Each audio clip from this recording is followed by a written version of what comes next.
When I found out my boyfriend was the heir of a wealthy family, I was already pregnant with his child. The news of his engagement to a wealthy socialite exploded on social media. I tore up the pregnancy test report and left a note. Not only did you pretend to be poor, but you also want to make me the other woman. We're done. You scumbag. 3 days later, I was sunbathing on a small island in the South Pacific. A pair of hands touched my belly. The man lightly bit my ear. Baby, how does it feel running away with a bun in the oven? Chapter 1. Sweetheart. Just a little more. Look, baby, you finished it all. You did great. Don't cry. Don't cry. How about you sleep after finishing your milk? Why am I dreaming of him again? I woke up from the vivid dream, my cheeks burning red. It's all Edward's fault. How could he stay home for an entire month without stepping out? I lightly patted my face, trying to shake off the chaotic memories of the past month. He insisted that milk helps with sleep and fed it to me every night. Drinking too much milk makes you bloated. Now look. My belly is all puffed up. I pulled open the floor-to-ceiling curtains with a light step. The sight of the clear blue sea and golden beach instantly eased my frustration. I took a deep breath. There's a 2-hour time difference between the island and home. Right now, he's probably sleeping soundly with his fiancée in his arms. I gently rubbed my still flat belly. Who cares about him? The relationship is over. I have the child. And if I could stop dreaming about him, that would be even better. It's only been 3 days since we broke up, definitely just withdrawal symptoms. Tonight, I won't dream of him for sure. I happily floated downstairs to grab something to eat. The hotel's breakfast was plentiful, and it was included in the room rate. Following the principle of not wasting a free meal, I dug in with great enthusiasm. Afterward, I planned to sunbathe on the beach. Last month, I was always cooped up in the room. During a break, I playfully said I wanted to sunbathe, and he carried me out to the swing on the balcony.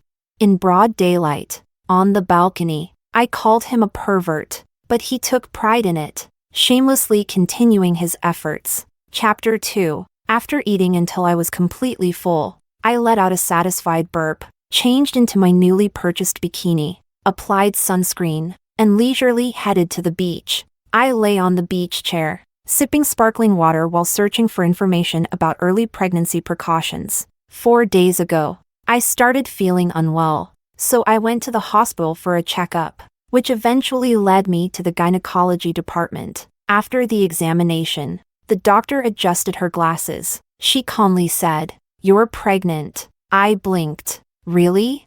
The doctor nodded in confirmation. Excited, I held the report, eager to tell Edward. He had proposed to me not long ago, so now we had 2 happy surprises. Just as I opened my phone, I saw a gossip notification. Childhood sweethearts from top elite families announce their marriage. It's so sweet it hurts.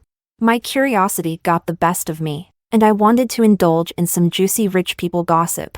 But as soon as I clicked on the link, I saw my fiancé's big face, and the name written next to it was Edward. I couldn't believe it, so I refreshed the page a few times. Yet, my phone stubbornly continued to display Edward's name, and the other person in the photo was a stunningly beautiful girl. She was holding onto Edward's arm, smiling brightly. Heir to a top elite family, a wealthy young master. Countless halos adorned his head. I stared blankly at that extremely familiar face, feeling more and more confused as I looked. Didn't he say he had just started his own business? The luxury car and mansion, he said he rented them to maintain appearances. I actually believed him, but I held on to the last bit of trust in him, thinking maybe there were 2 people who looked alike in the world. That night when he came home, I secretly tested him using information from Baidu. I came to the conclusion that he really was the Edward from the news. My world collapsed. That night, I angrily kicked him out to the guest room, and he had the nerve to feel wronged. I originally planned to ignore him for 2 days until I calmed down enough to talk. But the next morning, I woke up late, brushed my teeth, and walked to the balcony only to see a guest downstairs. Upon closer look, it was none other than the rumored girl. They were walking very close, and it even looked like they kissed at the corner. Right then, my phone pushed another update about yesterday's news. Wealthy young master announces wedding date. the bride is. The more I read, the angrier I got, and I ripped up my pregnancy report in a rage. After breaking up with him unilaterally, I blocked all his contact information and left the country overnight. I needed to clear my mind. I had to completely forget about the scumbag. It seemed like my phone understood my thoughts, as there had been no news updates about him for the past few days. I resisted the urge to search for him and continued reading about pregnancy precautions. The pregnancy was still early, so there wasn't any movement from the baby in my belly. I touched my tummy, feeling full. It must be from eating too much earlier. I spoke to my belly. Baby, I'll take good care of you. Even though I broke up with your father, you're still the child I've been looking forward to. Chapter 3. I took a brief nap. When I opened my eyes, the previously scattered tourists had completely disappeared.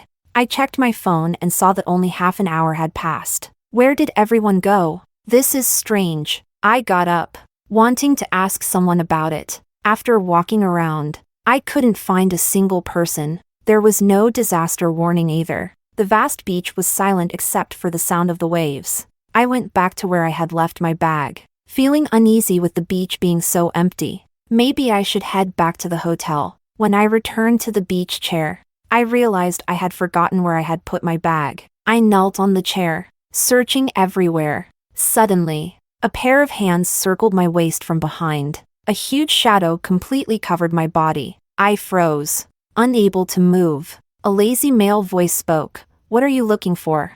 I held onto the backrest. My bag. Did you find it? I shook my head. Then I remembered he couldn't see me from behind. So I whispered, no, I haven't. His voice was raspier than before, and his hands grew more bold. Of course you can't find it. I hid it. Me?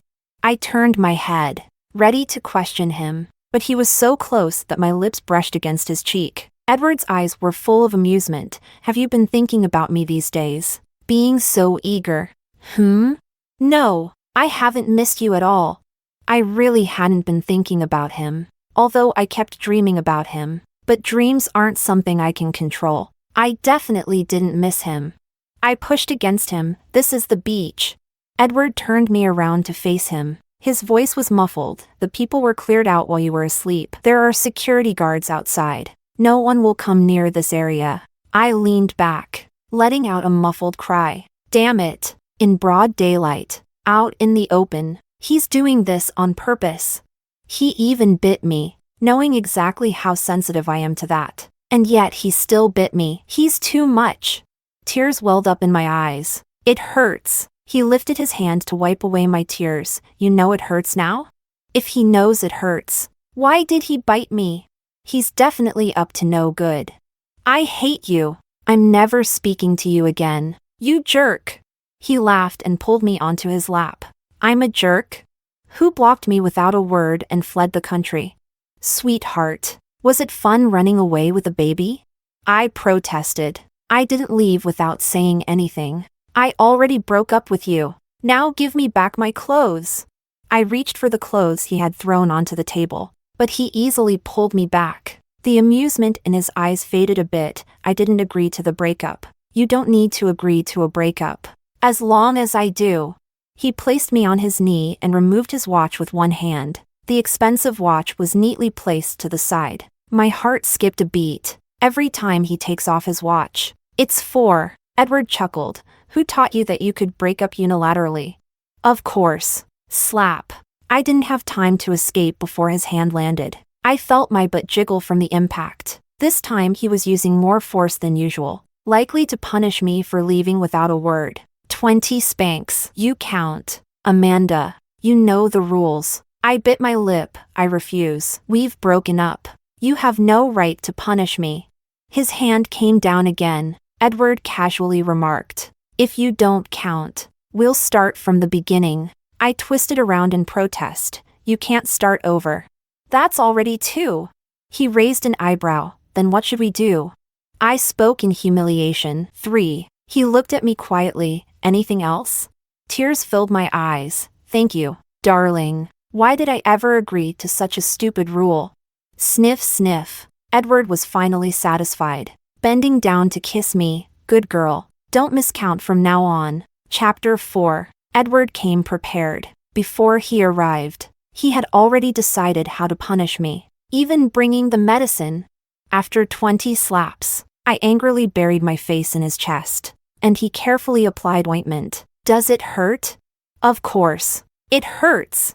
He was especially harsh today. It should hurt now. Are you still breaking up with me? I thought of the way he spoke to other women, so gentle and polite, but with me, he's always fierce and rude. I turned my head away. Yes, we're breaking up. He pinched my face. You've got some backbone. Huh? Edward draped a coat over me and took me back to the hotel. I started to panic and reminded him, I'm pregnant. He lightly bit my ear. There are plenty of ways to punish you without hurting you. Don't worry. Me? My butt still hurts. If this isn't getting hurt, then what is? Chapter 5. I underestimated him. I begged him, and he said that because I'm pregnant, we can't do anything. Tears streamed down my face, and I felt miserable. He was obviously feeling bad too, but he still refused me. Edward kissed away my tears. All right. Don't cry. It's my fault. But we really can't do this now. I didn't want to see him. I turned my back on him, but he wrapped his arms around me, resting his hand on my belly. Edward softly painted a picture of our future together. Once we're back home, we'll get the marriage certificate. Do you want to have the baby first or have the wedding first? If we hold the wedding first, it might have to be a little simpler. He sighed. The wedding dress was ordered 3 months ago, but we'll have to adjust the size now. Had he been planning this for 3 months already? Drowsiness overwhelmed me, and I drifted off to sleep. Just before I fell into the dream, it suddenly hit me. Wait, I broke up with him, so why are we getting married? But I didn't have time to think about it as the endless fatigue pulled me into the abyss. Maybe it was because he was by my side. For the first time in a long time, I slept soundly, without any dreams. Chapter 6. I woke up later than Edward. He was in the shower while I clung to the blanket, patting my cheeks. Why is it that in stories, women can run away with a baby for months before being found? I had only been gone for 3 days, and Edward already caught me. Novels are so unreliable. While I was questioning my life choices, Edward's phone rang. The caller ID was just 2 words. Lucy. I froze. Lucy. Luciana. The other protagonist in the news. It was 6 in the morning here. 4 in the morning back home. Calling Edward at 4 in the morning. I bit my lip, picked up his phone, and knocked on the bathroom door. You've got a call. Edward opened the door immediately. He hadn't even rinsed off the foam yet. I quickly closed my eyes. He pinched my cheek with his soapy hand. Put it on speaker for me. Wait, should I really be answering Luciana's call? But I obediently pressed the speaker button anyway. The moment the call connected, a girl's sobbing voice came through the speaker. She was sniffling. I broke up and got into a fight. Ended up at the police station. Can you come get me? I pressed my lips together, and Edward lifted me up. I let out a surprised noise at the sudden movement. The crying on the other end of the line stopped. What was that sound? Edward scooped up a handful of water and dripped it over my collarbone. Your sister-in-law just woke up. I'm not in the country, so contact my secretary. He glanced at the time, his tone unpleasant. Luciana, fighting and getting arrested at 4 in the morning? Just as troublesome as your sister-in-law. You've lost your allowance for the month. Me? Did he just refer to me as the sister-in-law? What does this have to do with me? The girl on the phone started crying harder. I broke up, and you're cutting my allowance? Do you even have a heart? Edward snorted, throwing a tantrum over a man. This time, it's just the allowance, but next time, I'll freeze your accounts. He signaled for me to hang up the phone. He looked angry, so I didn't dare speak. Whatever he did next, I quietly complied. Edward wrapped me in a towel and kissed me, giving me praise. Why are you being so obedient today? I stayed silent. He patted my head. Does it still hurt? After a good night's sleep, the pain was gone. He had always known his limits. It wasn't about making me hurt. The punishment was more about humiliation, especially the part where I had to say, "Thank you." Darling. After each hit. Pervert. He hits me and still makes me thank him. Absolutely outrageous. If it doesn't hurt anymore, let's talk about our issue. I looked at him in confusion. Edward pinched my chin. Why did you want to break up? 3 days. Have you come up with a good reason yet, sweetheart? Chapter 7. Edward and I have been together for almost 2 years now. I met him during my senior year in college. That day, the printer in the professor's office broke, and I was the only one there. After fiddling with it for a while, I still couldn't fix it. He happened to pass by the door, and I grabbed him for help. I asked, "Do you know how to fix a printer?" He looked at me for a long time, then suddenly smiled and nodded. "No, but I can try." He looked so confident that I actually believed his nonsense. And Edward, true to form, after half an hour of tinkering, completely broke the printer. I looked at the scattered pieces of the printer, realizing it was beyond repair. What was just a minor malfunction had turned into total destruction. I hated him. He cost me 849 yuan. Angry, I turned around and left, not wanting to see him ever again. But 3 days later, I saw him again. I was attending an event with my professor, and Edward was one of the invited guests. After the event, he added me on WeChat, saying he wanted to compensate me and sincerely apologized. Somehow, after that, we got to know each other better. He invited me to dinner and movies, and even helped me find a job. He was a good person. When I gave him a good person card, his face darkened.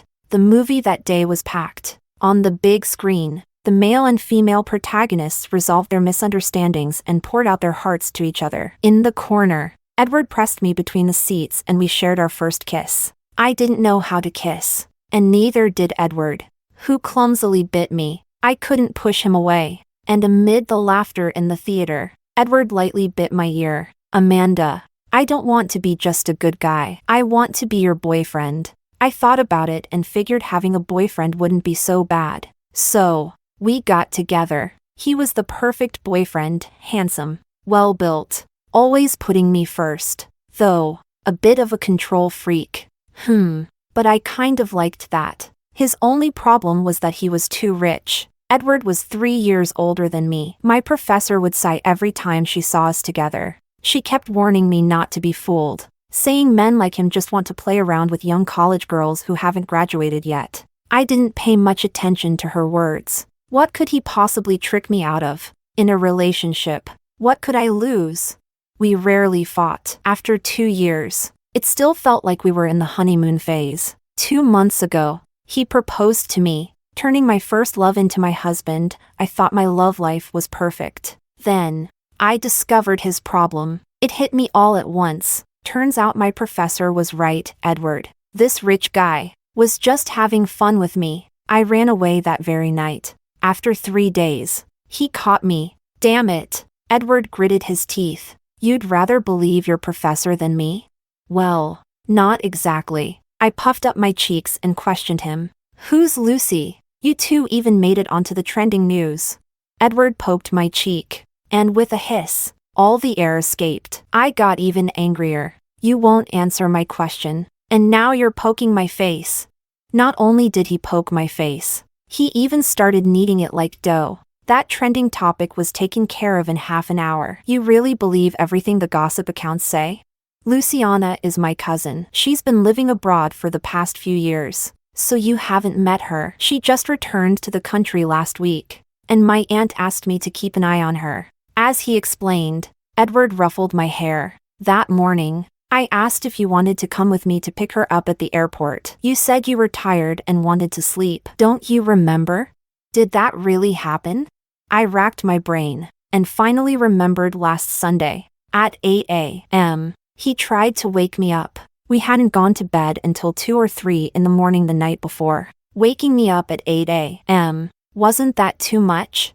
I was in a bad mood, rolled up in the blanket, and covered my head. I couldn't recall what he said at the time. As for the part where I claimed I saw him kissing Luciana on the balcony, Edward laughed in disbelief and decided to buy me a pair of glasses when we got back. He said it's rude to stare at other people kissing. I only glanced at them for a second, So what was the big deal?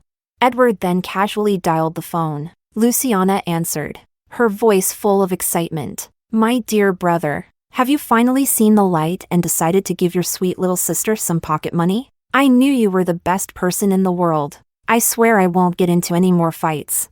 How flattering. She didn't sound like a lover at all, more like a little sister. If you make up with your sister-in-law, I won't deduct your allowance. Edward handed me the phone, switching the call to video mode. Luciana and I stared at each other. She looked bewildered. Why does your wife need me to make up with her?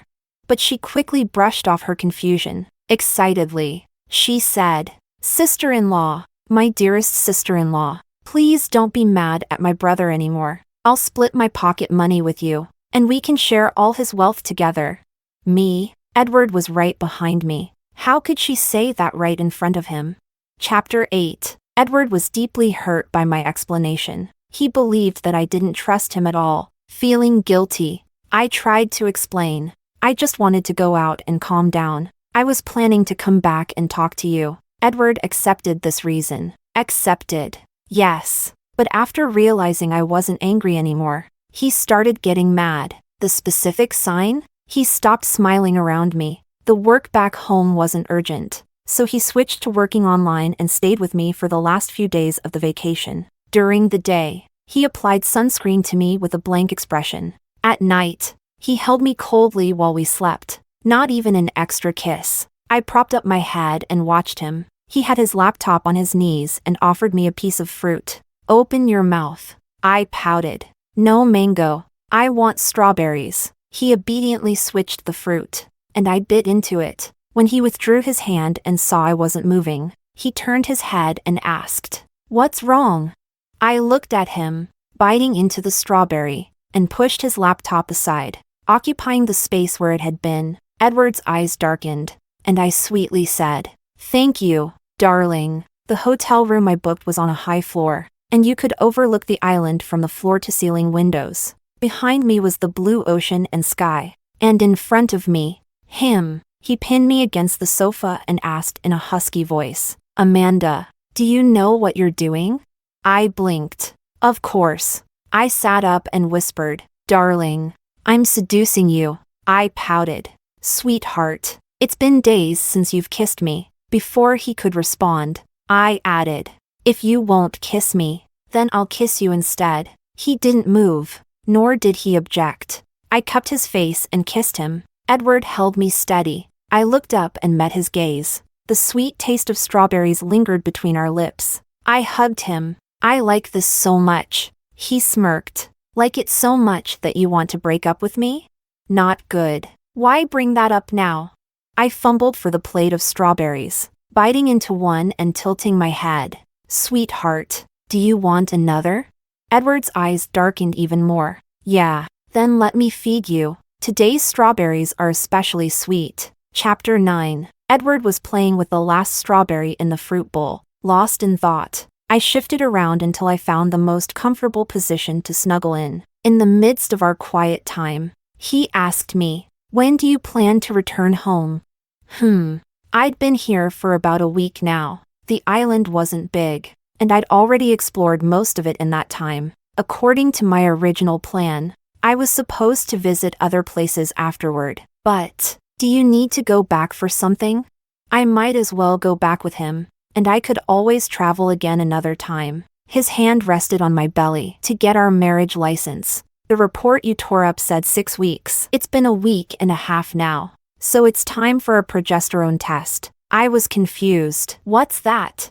Edward sighed. I knew you wouldn't be prepared. We'll go to the hospital for a checkup this weekend. I thought for a moment. All right. Since he had everything planned, there wasn't much point in me going alone. I touched my belly. There was no movement under my palm. It was still too early for anything to show. I complained. It doesn't even look like I'm pregnant. It was hard to believe I was actually carrying a child. Edward rested his chin on the top of my head. He didn't respond, and I yawned. It was only 9 in the evening, but I felt so sleepy. He carried me back to the room, and I clung to him like a pillow. Out of nowhere, he said, I'm sorry, Amanda. I blinked sleepily. Sorry for what? Don't tell me you actually did something with your sister?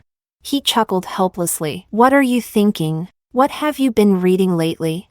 I was too tired, and he stayed quiet for a while after that. I fell asleep without understanding why he had apologized. I brushed it off the next day. Since we'd decided to return home, we booked a flight for the day after tomorrow. The following day was our last on the island. We were lucky, there happened to be a festival going on at the nearby islands. Tourists of all different colors and backgrounds filled the streets, and I picked up a shawl with a distinct local style. Asking Edward if it looked good, he straightened it for me and had me spin around before giving a serious answer. The blue one suits you better. I pouted. But the orange one looks nice too. You can wear it next time. He took my hand. See anything else you like? We wandered around, buying all sorts of locally crafted goods. Some were roughly made, while others were quite delicate. The only disappointment was when I spotted a small trinket I really liked. Edward turned it over, and the bottom showed it was made back home. He raised an eyebrow. Still want it? I was fuming. Even in such a remote corner of the world, there were fake handmade goods. I was fascinated by everything, but Edward remained calm, uninterested in anything, holding my hand the entire time as we shopped. As night fell, all the little items I bought were delivered to the hotel, and we went to a local tribal celebration. For a small fee, we received a beautiful handcrafted flower crown. Various colored plumerias were woven into the crown, and Edward carefully placed it on my head. The crowd danced and sang around the bonfire, and the atmosphere along the coast was filled with joy. I propped my head up, watching everyone dance. A girl spotted me and, excited to see a fellow countrywoman, invited me to join in. Edward politely declined on my behalf. My wife is pregnant.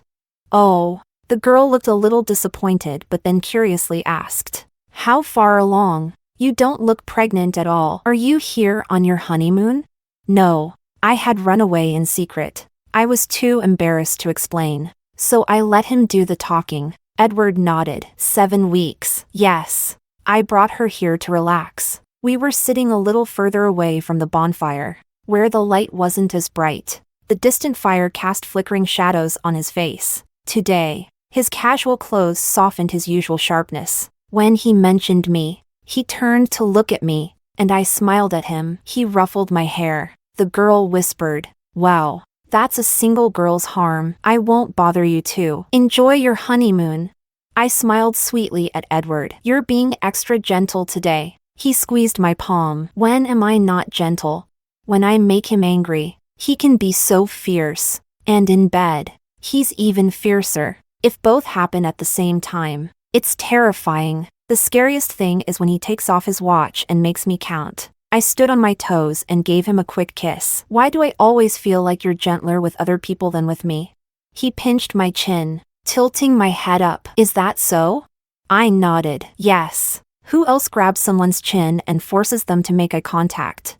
Edward leaned down and deepened the kiss. That's because our Amanda prefers it this way. Who's the one that picks fights with me every few days? Begging for punishment? Aw, he's talking nonsense. Am I really like that? It's clearly his fault. Chapter 10. Edward warned me not to provoke him just because I'm pregnant. I can't stay pregnant forever. I didn't listen to him at all. We'll deal with the future when it comes. For now, I just want to see him with bulging veins, trying to hold back. He tilted his head up and, for the first time, called me by my full name. Amanda Lee. Stop playing. I blinked. No. He grabbed his tie and tied my wrists. I flinched, and he wrapped me up in the blanket before heading to the bathroom. Listening to the sound of water, I looked down at my wrists and sighed. The tie was so loosely bound that with a simple twist, my wrists were free. Sigh. His self-control is really something. When Edward came out of the cold shower and tried to hug me, I pushed him away, saying he was too cold to touch. This time, he didn't let me have my way and pulled me firmly into his arms. Be good and let me hold you. All right then. I suppose I should be a bit more obedient. Chapter 11. Well, maybe not that obedient. I couldn't sit still, and Edward, in retaliation, kneaded me like dough. twisting and squeezing me into all kinds of shapes, hugging a pillow. I complained. You used to be so gentle when you were courting me. I was so fooled by your act. He wiped the water off his fingertips. He just med. I didn't want to talk to him anymore. He wrapped his arms around me, but I squirmed away. He pulled me back, and I wriggled away again. After a few rounds of this, he firmly held me down. Stop playing. If you don't sleep now, you won't make it to the flight in the morning. Only then did I close my eyes. When he's next to me, I rarely dream about him. But tonight, maybe because I was too tired, I dreamed about him again. This time, it wasn't the steamy, blush-inducing scenes, but a memory from when we first started dating. It's hard to believe now, but we were quite innocent at the beginning. We mostly just held hands and barely kissed. Every date ended with him walking me back to my dorm. One time, we missed curfew and couldn't return to campus. Edward suggested we go to his place. Nervous, I nodded hesitantly. Okay. As soon as he couldn't see me, I frantically searched on my phone. What to do when visiting your boyfriend's house for the first time. The results were tips on meeting the parents. I deleted a few words and tried again. This time, I searched what to do when spending the night at your boyfriend's house for the first time. The results seemed right, but also wrong. Some of it was not suitable for younger audiences. I stole glances at him in the car, but he caught me immediately. He turned my head towards him. Amanda, what are you looking at? I looked around nervously. Haha. Nothing. I wasn't sneaking looks at you. And besides, you're fully dressed, so there's nothing to see. He asked. Amanda, what exactly were you hoping to see? I stared straight ahead, realizing I had said too much. The more I said, the more mistakes I'd make, so I decided to shut up. I spent the next 10 minutes anxiously replaying in my head what might happen later. When we arrived at his place, I found out he lived in a huge apartment. A big apartment naturally comes with many rooms. There was even a housekeeper who greeted me warmly. You must be Amanda. Your room is all set up. Let me show you. It was only then that I realized. When he said he was taking me home to sleep, he meant actual sleep. His room was on one side, and the guest room was on the other side, separated by an entire living room. After the housekeeper left, I asked Edward, why are our rooms so far apart? Are you afraid I might try something on you? Edward rarely kissed me, but this time he did, then quickly told me to go to sleep. I'm afraid I won't be able to control myself. Unbelievable. We were really that innocent once. On the plane, I reminisced with Edward. He covered me with a small blanket. I used to be very innocent. You're the one who led me astray. Me? Clearly, he was the one who led me astray. Wasn't he? How dare he shift the blame?